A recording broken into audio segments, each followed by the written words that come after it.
Greetings, my fellow bookworms. It's Fani here, and I'm back with another author market vlog. Now, I'm filming this a few weeks after the market itself. The market was in the first weekend of April on the Sunday. It was marketed as an Easter market. So as you can imagine, a lot of the vendors had very themed merchandise. There were lots of things with floral motifs. There were quite a few knit items that had bunnies and chicks and Easter eggs and stuff like that. As an author, I obviously can't really make themed merchandise. I have what books I have. I don't write specific holiday romances or anything like that, so I don't really have anything super themed I could put out. But despite all that, this market was hugely successful for me. This market was my most successful one yet. I know I keep saying that, but it just keeps being true, which is great for me. I'm probably not at the level of having a local cult following or anything yet, but the way the markets are going almost feels like a possibility, though I'm not gonna hold my breath on it. Now, I did a couple things differently at this market. One, I actually bought a decoration for the season. Because it was advertised as an Easter market, I wanted to have at least a little something on my table that was very springtime. So I just went to Dollarama and I was like, $5. The most you can spend on an item is $5. Go find some flowers. And the reason I chose flowers is because I didn't want it to be like specifically Easter related. I wanted more spring. That way I can reuse it over the years for several markets, because I would like to have, one or two decorations for different seasons that I can add to my table. Just because if you've ever been shopping at markets, let's face it, whichever one is decorated for the occasion is usually the one that draws your eye. So I just want to have a couple items that I'm going to gather over time. It's not going to be happening anytime soon that I get all of them to decorate my tables, just to make it a little more seasonal, a little more thematic, a little more fitting in with the overall market vibes. So I bought a tiny little pot that just had some purple flowers in it. I put it on the bookshelf next to the sign that says local author.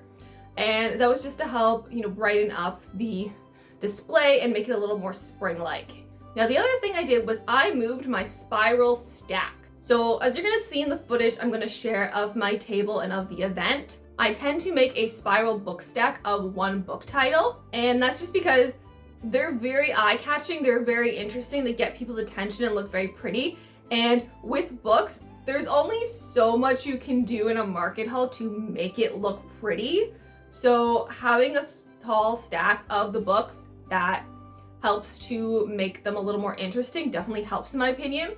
Now, previously I would always put it right next to the bookshelf, so I didn't do that this time. I moved it to the other end of the table because the bookshelf's usually on one end.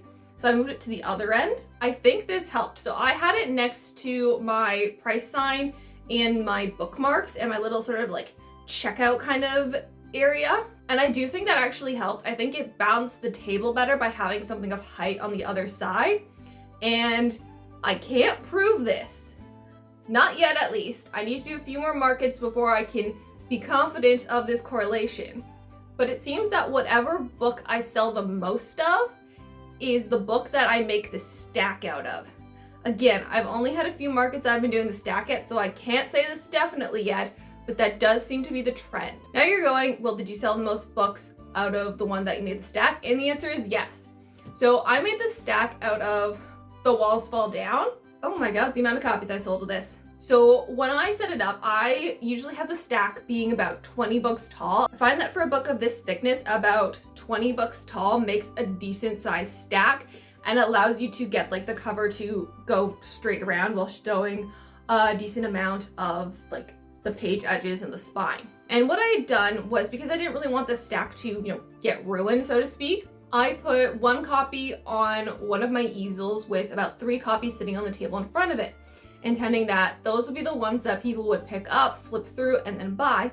And then I had a few more under the table in storage as reserve for when I sold out the copies that were already on the table. And I was thinking, worst case scenario, I have to take 1 or 2 from the stack at most. I'm gonna put pictures on screen so you can see the before and the after. So as the photos show, the before stack is a lot taller than the after stack. I kept having to grab books from the stack and sell them and move them on the table, and I kept having to rotate the stack as the market went on because I ran through what was on the table already and I ran through what was under the table, and I still had more sales coming through. So I sold a lot of books, and as a result of selling so many, I actually now am kind of sitting at a level where I don't really have enough books to do a stack out of a single title, but I don't want to restock quite yet. So it's going to be interesting for my next market for me to figure out how to make a stack out of 2 titles and not make it look kind of funny. I'm now going to share footage from the event. So I'm going to share with you guys, what it looked like setting up, the crowds that there were there, at least a little bit, and what my table looked like.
So that is what the market looked like. I obviously don't have too much footage of the crowds themselves because I would basically just grab my phone to record a little bit during the sort of lulls. But as I said, I was getting quite a few sales and quite a bit of interaction. So there wasn't that many lulls I could really stop and film in because I was doing this market again by myself. So this market was my second one in this community. I moved here at the beginning of 2025, and it was my second one with this same organizer in a local venue that, as I'm sure you guys can kind of see from some of the video, is a lovely venue. A lot of events go on there. It's great. There's actually going to be a number of summer markets held on that location I'm hoping to do.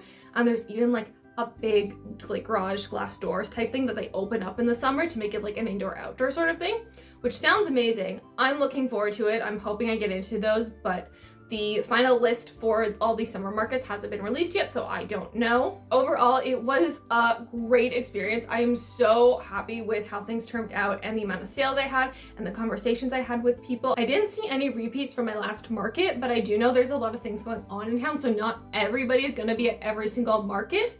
That kind of happens when you're in a somewhat larger community. It's still not a huge city, but it is somewhat larger, which is also actually really good because it's a fairly isolated city as well, meaning that all the surrounding communities tend to come here for doing stuff. So I'm gonna get actually more than just like the local city population coming in. It's actually a pretty good town to be doing these sales in, it seems, especially because in previous places I've done it, I've never quite had such an interest and such success, and I think part of it is the community. So it's been super great and I'm really pleased, and I'm hoping that my next ones go just as well, but we'll have to wait and see. So that's it for me. Thank you guys so much for watching, and don't forget to like and subscribe. Bye.